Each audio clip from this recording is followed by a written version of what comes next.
దాత్రి న్యూస్కి స్వాగతం. ఈరోజు మనతో పాటు చంద్రగిరి నియోజకవర్గం అలాగే తిరుపతి ఉమ్మడి చిత్తూరు జిల్లాలో కూడా పరిచయం అవసరం లేని వ్యక్తి మనతో పాటు ఉన్నారు.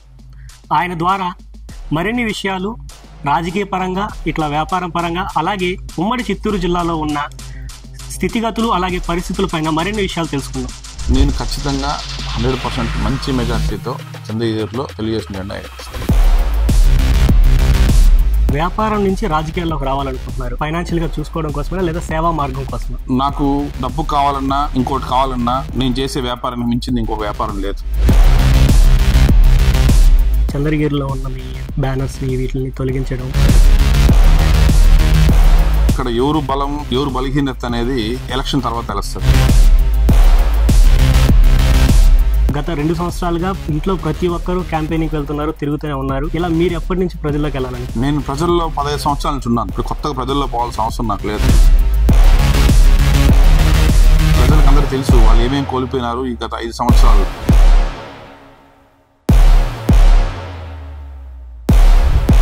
నమస్కారం సార్.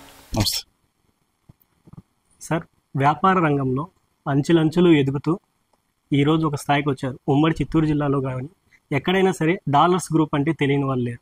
ఎలా వచ్చారు సార్ ఈ స్టేజ్?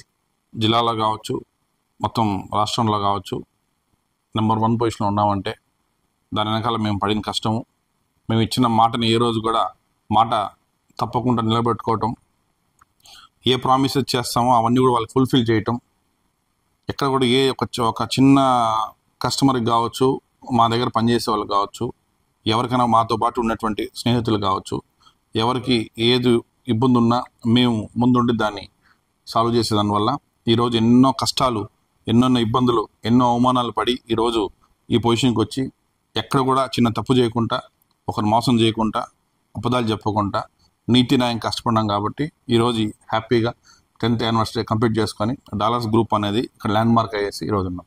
సార్, అలాగే ఈ వ్యాపారం కాకుండా ఇలా సినిమా ఫీల్డ్లో కూడా వెళ్ళారు. ఈ ఆలోచన ఎందుకు వచ్చింది సార్? డిస్ట్రిబ్యూషన్లోకి వెళ్ళారు. ఫిల్మ్ డిస్ట్రిబ్యూషన్ నేను ఇప్పుడు కాదు, అది 2005-6 ఆ పీరియడ్లో చేశాను. నేను కొన్ని పిక్చర్స్ చేశాను. తర్వాత సక్సెస్ఫుల్ పిక్చర్స్ కూడా ఉన్నాయి అందులో. మంచి సక్సెస్ఫుల్ పిక్చర్స్ ఉన్నాయి. డాన్, దేశ్ముద్ర అట్లాంటి కొన్ని ఇంకా నెంబర్ ఆఫ్ ఫిల్మ్స్ ఉన్నాయి. సో ఇప్పుడు కూడా ప్రొడ్యూసర్గా కూడా ఇప్పుడు ఒక మరాఠీలో ఒక ఫిల్మ్ రన్నింగ్లో ఉంది, అది ప్రొడక్షన్ చేస్తున్నాము.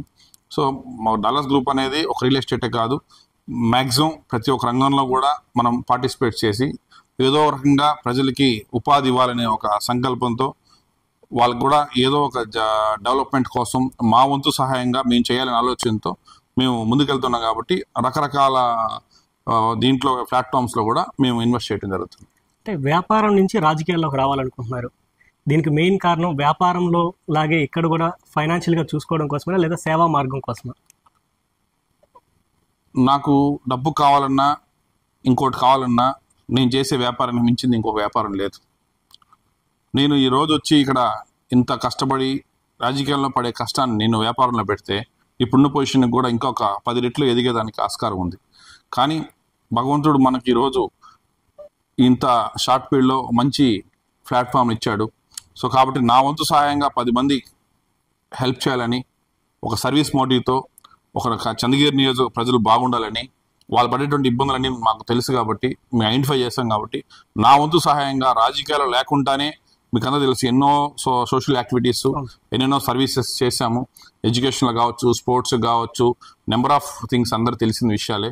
సో కాబట్టి ఒకసారి రాజకీయ పవర్లోకి వస్తే కొన్ని లక్షల మంది చేసేదానికి ఆస్కారం ఉంటుందని చెప్పేసి రాజకీయాలకు రావడం జరుగుతుంది. మీకు రాజకీయాలపై ఇంట్రెస్ట్ ఎప్పటి నుంచి ఉంది సార్? నాకు రాజకీయం ఈరోజు కొత్త ఏం కాదు. రాజకీయాల్లో నేను దగ్గర 2008 నుంచి ఉన్నాను.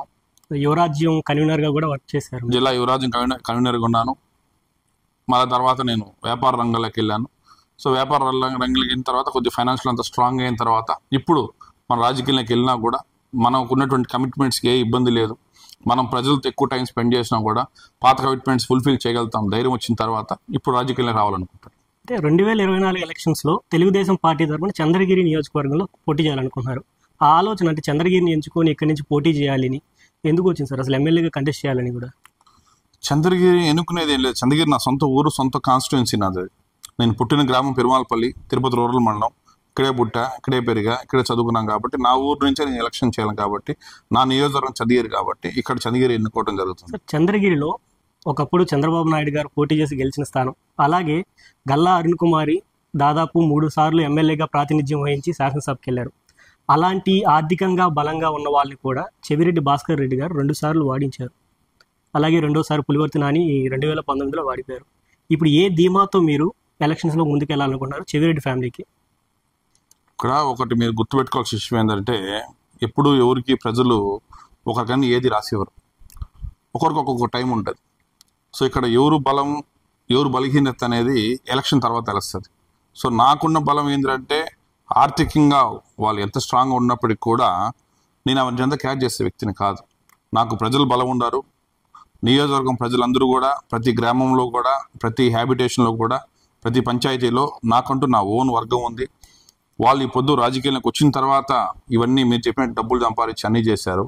నేను రాజకీయాలకు ఎంటర్ అయ్యే ముందుగానే ఆల్రెడీ ఫైనాన్షియల్గా నేను స్ట్రాంగ్గా ఉన్నాను. సో కాబట్టి నాకు ఇట్లాంటి వాటికంతా నేను అసలు లెక్క పెట్టను. నేను ఖచ్చితంగా నాకు అవకాశం వస్తే విజయం నాదే ఉంటుంది. అలాగే ఈ నియోజకవర్గంలో ఉన్న కార్యకర్తలకి మీ నుంచి భరోసా ఇవ్వాలంటే ఏం భరోసా ఇస్తారు? కార్యకర్తలకి ఆల్రెడీ నా గురించి మ్యాక్సిమం తెలుసు. నేను ఒకసారి ఒక కమిట్మెంట్తో ఒక మాట ఇస్తే మాట తప్పను. వాళ్ళకి ఒక అక్కకి కావచ్చు, చెల్లికి కావచ్చు, అమ్మకి కావచ్చు, ఆడబిడ్డలకి ఎటువంటి ఇబ్బందులు లేకుండా నేను వాళ్ళకి వాళ్ళ ఇంట్లో కుటుంబ సభ్యుడిని వాళ్ళతో హ్యాపీగా వాళ్ళని చూసుకుంటాను. యువత ఎవరైతే ఇక్కడ బాగా చదివి ఇతర రాష్ట్రాలకు వెళ్ళి ఉద్యోగం చేయాల్సిన పరిస్థితి వస్తుందో వాళ్ళందరికీ కూడా నా వంతు సహాయంగా మెజారిటీ ఆఫ్ పీపుల్కి ఇక్కడే లోకల్లోనే జాబు చేసే విధంగా కల్పిస్తాను. మూడవది, ఎటువంటి పంచాయతీల్లో ఏమేమి డెవలప్మెంట్స్ కావాలనేది నాకు ఒక పూర్తి అవగాహన ఉంది. ఎందుకంటే మొత్తం లేఅవుట్స్ అంతా కూడా మేము ఇక్కడ రూరల్ మండలంలో చంద్రగిరి కాన్స్టిట్యున్సీ వేసాం కాబట్టి ఆ గ్రామంలో ఉన్న సమస్యలు, ఆ గ్రామంలో మనం ఏం పని చేస్తే ఆ గ్రామ యువతకు కావచ్చు, పెద్దవాళ్ళకి కావచ్చు ఏమేమి ఉపయోగపడతాయనేసి కొంచెం అవగాహన డీప్గా ఉంది కాబట్టి చేస్తాము. ఆల్రెడీ మేము ప్రూవ్ చేసుకున్నాం. ఆల్రెడీ మా వెంచర్స్ కూడా మీరు చూసినట్టయితే పాత మిగతా వెంచర్స్కి మా వెంచర్స్కి చాలా తేడా ఉంటుంది. సో ఒక వ్యాపారంలో అలా చేస్తే ఒక రాజకీయంలో దానికి మించి 100 రెట్లు పర్ఫెక్ట్గా చేస్తాం. ఇప్పుడు చెవిరెడ్డి ఫ్యామిలీలో చెవిరెడ్డి గారు ఎమ్మెల్యేగా ఉన్నారు. అలాగే వాళ్ళ అబ్బాయి ఇప్పుడు తుడా చైర్మన్గా కూడా ఉన్నారు. ఇలాగా వాళ్ళ ఇంట్లో చాలా పదవులు ఉన్నాయి. గత 2 సంవత్సరాలుగా ఇంట్లో ప్రతి ఒక్కరూ క్యాంపెయినింగ్కి వెళ్తున్నారు, తిరుగుతూనే ఉన్నారు, ప్రజల్లో ఉన్నారు. ఇలా మీరు ఎప్పటి నుంచి ప్రజల్లోకి వెళ్ళాలనుకున్నారు? నేను ప్రజల్లో 15 సంవత్సరాల నుంచి ఉన్నాను. ఇప్పుడు కొత్తగా ప్రజల్లో పోవాల్సిన అవసరం నాకు లేదు. ఆల్రెడీ క్యాంపెయినింగ్ ప్రారంభంగా ఎప్పటి నుంచి స్టార్ట్ చేస్తారు? నేను క్యాంపెయినింగ్ వీళ్ళు రాజకీయం కోసం ఎలక్షన్స్ మాత్రం క్యాంపెయిన్ చేస్తారు. బట్ నేను 15 సంవత్సరాల నుంచి నాకు వీలున్నప్పుడల్లా ఏ ప్రోగ్రామ్ కాన్స్టిట్యున్సీ జరిగినా కూడా, నేను ఏ పార్టీలో లేకపోయినా కూడా ప్రజలందరితో నేను ఎప్పుడూ కలిసి మెలిచేవాడిని. కాబట్టి నాకు ఈ క్యాంపెయిన్ అని సపరేట్ దానికోసం అనేసి క్యాంపెయిన్ అని పెట్టుకొని పోయే ఆలోచన ఉండదు. నాకు ప్రజలు ఎప్పుడు నన్ను పిలిస్తే ఆ రోజు వెళ్ళటం అనేది గత 15 సంవత్సరాలు జరుగుతుంది. కాబట్టి ఒకవేళ నాకు టికెట్ వస్తే ఇంకా దాన్ని కొంచెం ఇంకా ఎక్కువ స్పీడ్ చేసి ప్రజల్లోకి కొంచెం స్పీడ్గా వెళ్ళేదానికి ఆస్కారం ప్లాన్ చేస్తాం. అలాగే ఈ గడిచిన 5 ఏళ్లలో చంద్రగిరి నియోజకవర్గంలో జరిగిన అభివృద్ధి, అవినీతి వీళ్ళ గురించి చెప్పాలంటే ఏం చెప్తారు సార్? అవి అందరికీ తెలిసిందే. అతి త్వరలో అవన్నీ చెప్పే సమయం వస్తుంది. అన్నీ మీ ముందు నేను ఖచ్చితంగా మాట్లాడతాను. సో ఈ 5 ఏళ్ళలో అభివృద్ధి ఏం జరగలేదంటారా చంద్రగిరిలో? అదే అన్నీ చెప్పే సమయం వస్తుంది. వచ్చినప్పుడు నేను ఖచ్చితంగా మాట్లాడతాను. ఒకవేళ మీకు సీట్ కన్ఫర్మ్ అయితే ఎలాంటి అభివృద్ధి చేయాలనుకున్నారు చంద్రగిరి కాన్స్టిట్యున్సీని? దానికి సంబంధించి ఒక మాస్టర్ ప్లాన్ కూడా రెడీ చేసి పెట్టున్నాము. సో నాకు సీట్ వచ్చి కాన్స్టిట్యున్సీ ప్రజలు ఖచ్చితంగా నన్ను ఎమ్మెల్యే గెలిపిస్తారని ఆశిస్తున్నాను. అయిన వెంటనే మేము ఏ విధంగా అయితే ఇప్పుడు ఇంతకుముందు చెప్పిన విధంగా ఆల్రెడీ మొత్తం ఒక సర్వే చేసి ఏ పంచాయతీల్లో ఏ అవసరం ఉన్నాయి అనేసి మొత్తం ఐడెంటిఫై చేసేసి ఒక మాస్టర్ ప్లాన్ స్ట్రాంగ్గా చేసి పెట్టున్నాం. సో ఆ విధంగా అందరికీ ఉపయోగపడే విధంగా రాష్ట్రంలోనే చంద్రగిరి నియోజకవర్గం అనేది ఒక డిఫరెంట్, మన కాన్స్టిట్యున్సీ చూసి మిగతా 174 నియోజకవర్గాలు కూడా నేర్చుకునే విధంగా కాన్స్టిట్యున్సీని తయారు చేస్తాం. అలాగే రీసెంట్గా ఒక ఇష్యూ జరిగింది. చంద్రగిరిలో ఉన్న మీ బ్యానర్స్ని వీటిని తొలగించడం, వీటి మీద మీరు కూడా స్పందించారు. ఎలా ఉంది సార్? అది కామన్, మీకు అందరూ తెలిసిందే. 170 సెగ్మెంట్, 174 సెగ్మెంట్లు ఒక రూల్స్ ఉంటాయి. చంద్రగిరిలో ఒక సపరేట్ రూల్ ఉంటుంది. సో ప్రజలందరూ చూస్తున్నారు. ప్రజలే అతి త్వరలో తగిన గుణపాఠం చెప్తారని భావిస్తున్నాను. సో 2024 ఎలక్షన్స్ ఎలా ఉంటాయి? ఎలక్షన్ బాగుంటాయి, బ్రహ్మాండంగా ఉంటాయి. కాకపోతే కొంచెం అందరూ కష్టపడి ఈసారి ఒక మార్పు కోరుకుంటున్నారు కాబట్టి మార్పు వస్తుందని భావిస్తున్నాను. సార్, మార్పు కోరుకోవాల్సిన అవసరం ఉంది. అంటే ఇప్పుడున్న అధికారం పక్షం ఉన్న వైఎస్ఆర్సీపీ ఏ లోపాలు చేసిందని మార్పు కోరుకోవాలనుకుంటున్నారు? మార్పు అనేది మీకు ఏ లోపాలు అనేది కాకుండా ప్రజలకు అందరూ తెలుసు వాళ్ళు ఏమేమి కోల్పోయినారు ఈ గత 5 సంవత్సరాల్లో అనేది వాళ్ళు ఐడెంటిఫై చేసుకున్నారు. సో కాబట్టి ఒక కొత్త ప్రభుత్వం ఎప్పుడైతే మారి వచ్చిన వెంటనే వస్తేనే కొంచెం వాళ్ళు దీనికి వీళ్ళు చేసినటువంటి నెగిటివ్ థింగ్స్ని పక్కన పెట్టేసి వాళ్ళు పాజిటివ్గా చేసేసి, సో ఆల్రెడీ 2014లో మీరు చూసినారు, 2014 2019 వరకు తెలుగుదేశం గవర్నమెంట్లో ఎలా డెవలప్ అయింది అనేసి రాష్ట్రం అందరికీ తెలిసిన విషయమే. సో వాళ్ళ తర్వాత 2019 నుంచి 2024 వరకు కూడా ప్రజలు చూశారు దాన్ని ఎలా జరిగింది అనేసి. సో ప్రజలు తెలుసు ఎవరు వస్తే రాష్ట్రం డెవలప్ అవుతుంది, ఎవరు ఎమ్మెల్యే అయితే కాన్స్టిట్యున్సీ బాగుంటుందని తెలుసు. కాబట్టి వాళ్ళందరూ కూడా ప్రజలు అమాయకులు కాదు, ప్రజలందరూ తెలివైన వాళ్ళు కాబట్టి వాళ్ళు సరైన టైంలో సరైన నిర్ణయం తీసుకుంటారు. ఈరోజు కుప్పంలో వైఎస్ జగన్మోహన్ రెడ్డి సభ ఒకటి జరిగింది సార్. ఈ సభలో జగన్మోహన్ రెడ్డి గారు మాట్లాడుతూ కుప్పం చంద్రబాబు నాయుడు నియోజకవర్గం అయినా సరే దీన్ని మున్సిపాలిటీగా తీర్చిదిద్దింది నేనే, ఇక్కడికి రెవెన్యూ డివిజన్ తీసుకొచ్చింది నేనే, ఈరోజు నీళ్లు ఇచ్చింది కూడా నేనే, రాయలసీమ ప్రాంతాన్ని అలాగే చిత్తూరు డిస్టిక్ని ఏ నాయకులు పట్టించుకోలేదు టీడీపీ హయాంలో, కేవలం వైఎస్ఆర్సీపీ నాయకులు మాత్రమే ఉమ్మడి చిత్తూరు జిల్లాని పట్టించుకున్నారు. దీని మీద మీరు ఎలా స్పందిస్తారు? అది అందరికీ ఆల్రెడీ ప్రజలకు అందరికీ తెలిసి విషయం. 2000 కుప్పం చంద్రబాబు నాయుడు పోకముందు కుప్పం ఏ విధంగా ఉన్నది, చంద్రబాబు నాయుడు గారు అక్కడ నుంచి ఎమ్మెల్యే అయిన తర్వాత అక్కడ సీఎంకి అవకాశం వచ్చిన తర్వాత కుప్పంని ఈరోజు ఏ విధంగా తీర్చిదిద్దారనేసి ఈరోజు కొత్తగా పోయి వీళ్ళు చేసినాడు ఏమీ లేదు. ఆల్రెడీ నీకు కుప్పంలో నేను చదువుకున్నాను, అక్కడే నేను కుప్పంలో పాలిటిక్స్ చేసిన వ్యక్తిని. సో నాకు కుప్పం గురించి పూర్తి అవగాహన బాగుంది, స్ట్రాంగ్గా ఉంది. సో కాబట్టి ప్రజలందరికీ కూడా అక్కడ ఎవరు డెవలప్మెంట్ చేసినారు ఎవరు చేయలేదో ఏదో ఈరోజు వచ్చి మాట్లాడేదని కాదు కదా, వాళ్ళకి అందరికీ తెలుసు. కాబట్టి వాళ్ళు ఇంకో అతి త్వరలో 2 నెలల్లో మీకే తెలుస్తుంది బ్యాలెట్ రూపంలో కుప్పం ప్రజలు ఎవరు డెవలప్ చేస్తారు ఎవరు డెవలప్ చేయలేదు అనేసి బ్యాలెట్ రూపంలో చూపిస్తారు. అలాగే యువత ఎక్కువ మీ వెంట వస్తూ ఉంటారు సార్. ఏదైనా మీరు బయట క్యాంపెయినింగ్కి వెళ్ళినా ఎక్కడైనా ఏదైనా ఫంక్షన్కి వెళ్ళినా యూత్ ఎక్కువ మీ వెంట తిరుగుతుంటుంది. దీనికి మెయిన్ రీజన్ ఏంటి సార్? నేను ఎప్పుడు కూడా యువత డెవలప్ కావాలని కోరుకునే వ్యక్తిని. యువత బాగుంటే రాష్ట్రం బాగుంటుంది, రాష్ట్రం బాగుంటే దేశం బాగుంటుంది కోరుకునే వ్యక్తిని. సో యువతకి ఎప్పుడు కూడా నేను ఒక మంచి మార్గాన్ని నేర్పిస్తాను, ఒక డెవలప్ ఎలా అవ్వాలనేసి అన్ని వాళ్ళకి నేను చెప్తుంటాను. సో వాళ్ళకి ఎప్పుడు కూడా ఏ చిన్న కష్టంలో కావచ్చు దేంట్లో కూడా వాళ్ళకి నేను సహాయంగా ఉంటాను. కాబట్టి నా వెనకాల ఎప్పుడు నా యువత ఎప్పుడు నాకు సపోర్ట్గా ఉంటారు, వాళ్ళకి కూడా నేను ఎప్పుడు సపోర్ట్గా ఉంటాను. సో నేను వాళ్ళని ఎక్కువ ప్రేమిస్తాను, వాళ్ళని దగ్గర చేరుస్తాను. వాళ్ళకు ఒక సొంత ఇంట్లో మనిషిలాగా వాళ్ళతో నేను మాట్లాడతాను. కాబట్టి వాళ్ళని ఎక్కువ అభిమానిస్తారు. సార్ ఉన్న 6 మండలాల్లో రాజకీయ సమీకరణాలు కుల సమీకరణాలు ఎలా ఉన్నాయి సార్? అంటే ఎవరికి ఆధిపత్యం ఉంది? ఇప్పుడు చెవిరెడ్డి ఒకే సామాజిక వర్గం, మీరు ఒకే సామాజిక వర్గానికి చెందినవారు. సో ఒకే సామాజిక వర్గం చెందిన వాళ్ళు ఎలా అడ్డు కట్టుకోబోతున్నారు? ఇప్పుడు మీకు అందరూ తెలిసిన విషయమే అది.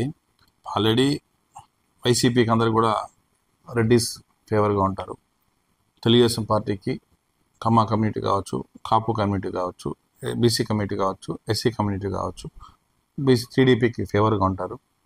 సో ఎప్పుడైతే నాకు తెలుగుదేశం తరఫున నేను క్యాండిడేట్ అయినప్పుడు నాకున్నటువంటి బంధువులు, మా పెరుమాలపల్లి పంచాయతీ మా కుటుంబ సభ్యులు అందరూ కూడా రెడ్డిస్ వర్గం కమ్యూనిటీకి అంతా కూడా నాకు సపోర్ట్ చేసినప్పుడు నేను ఖచ్చితంగా 100% మంచి మెజారిటీతో చంద్రగిరిలో తెలుగుదేశం జెండా ఎగరేస్తాను. సో ఈ సమీకరణాలు మీకు అనుకూలిస్తాయి అనుకుంటున్నారా? ఖచ్చితంగా అనుకూలిస్తాయి. ఎందుకంటే ఇప్పుడు వాళ్ళకి అవసరం, ఒక కాన్స్టిట్యున్సీకి డెవలప్ చేయాలంటే ఒక మంచి వ్యక్తి అవసరం. సో వాళ్ళకి అందరికీ నా గురించి తెలుసు. కాబట్టి ఈ ప్రతి ఒక్క కమ్యూనిటీ కూడా నాకు ఇంకోటి ఏంటంటే నాకు కుల మత భేదాలు అనేది లేవు. నేను అందరితో జర్నీ చేసే వ్యక్తిని. నేను గత 15 నుంచి 20 సంవత్సరాల నుంచి కూడా పలానా కులంతో ఉండాలా పలానా కులంతో ఉండవాలని కాదు. అలా ఉంటే నేను అప్పట్లో పీఆర్పీ పోయినాను, ఇప్పుడు నేను టీడీపీ పార్టీకి వచ్చున్నాను. సో నాకు కమ్మ కమ్యూనిటీ అందరూ కూడా నాకు సోదరు అన్నదమ్ముల్లాగా ఉంటాం. కాపులందరూ కూడా నాకు అన్నదమ్ముల్లాగా ఉంటారు.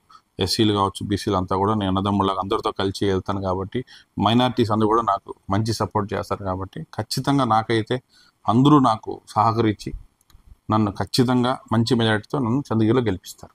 సార్ ఇప్పుడు యువరాజ్యంలో మీరు జిల్లా కన్వీనర్గా ఉన్నారు. ఆ టైంలో పవన్ కళ్యాణ్ గారితో సన్నిహిత్యం బాగుండేదా? పవన్ కళ్యాణ్ గారితో బాగా సన్నిహితంగా ఉన్నాను. జనసేన అప్పట్లో ప్రజారాజ్యంలో నేను మంచి యాక్టివ్గా ఉన్నాను.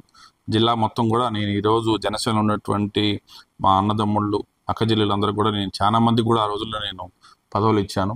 వాళ్ళందరూ ఈరోజు కూడా ఆ రోజు ఈ రోజు కూడా మనుషులు ఎటువంటి చిన్న చిన్న భేదాలు లేకుండా ఒక స్నేహంగా ఒక అన్నదమ్ముళ్ళ అక్కచెల్లెలాగా అందరితో గత 2008 నుంచి ఇప్పుడు 2024 వరకు కూడా ఉన్నాను. కాబట్టి వాళ్ళందరూ కూడా నాకు నేనంటే ఇంకా కొంచెం అగ్రెసివ్గా వాళ్ళు యాక్టివ్గా పనిచేస్తారు. ఎందుకంటే పాత స్నేహం కాబట్టి ఇంకా అగ్రెసివ్గా పనిచేసి నా గెలుపు సహకరిస్తారు.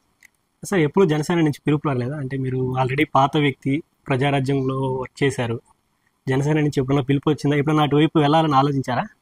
నాకు జనసేన కాదు, అన్ని పార్టీ నుంచి పిలుపు వచ్చింది నాకు. కానీ నేను ఒక మంచి పార్టీ, ఏ పార్టీ రాష్ట్రంలో ఎదిగితే ఆ పార్టీ వల్ల రాష్ట్రానికి మంచి డెవలప్మెంట్ రావాలా, రాష్ట్రంలో ప్రజలు ఏ పార్టీ రూలింగ్కి వస్తే హ్యాపీగా ఉంటారు నేను ఆలోచించిన దాంట్లో నాకు తెలుగుదేశం పార్టీ మంచిది అనిపించింది. జనసేన పార్టీ కూడా అలయన్స్ రావడం ఇంకా మంచి పరిణామం.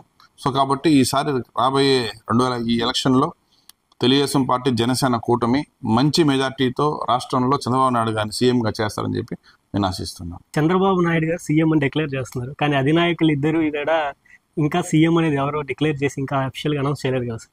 మీరేమో చంద్రబాబు నాయుడు గారు సీఎం అనేస్తున్నారు. అంటే నిన్న చూశారు కదా మీరు లిస్టులో 175 స్థానాల్లో 24 సీట్స్ జనసేనకి, మిగిలిన స్థానాలు తెలుగుదేశం పార్టీకి ఇచ్చిన దానివల్ల మీకు అందరికీ తెలిసిన విషయం ఇంకా మ్యాజిక్ ఫిగర్ అనేది టీడీపీ జనసేన కూటమితో వస్తుంది. కాబట్టి చంద్రబాబు నాయుడు గారు ఖచ్చితంగా అవుతారని భావిస్తున్నాను. అంటే ఈ సీట్లు ఇంకా మారే అవకాశం ఉంది. బీజేపీతో పొత్తు వచ్చిన తర్వాత జనసేనకి పెరగచ్చు అని, లేదు బీజేపీ పొత్తు రాకపోతే ఇంకా సమీకరణాలు మారుతాయని చాలా ఉన్నాయి కదా. ఎంత మారినా కూడా ఆ మ్యాజిక్ ఫిగర్ అనేది ఖచ్చితంగా టీడీపీకి వస్తుంది. కాబట్టి ఖచ్చితంగా చంద్రబాబు నాయుడు గారు సీఎం అవుతారు. Okay sir, thank you sir.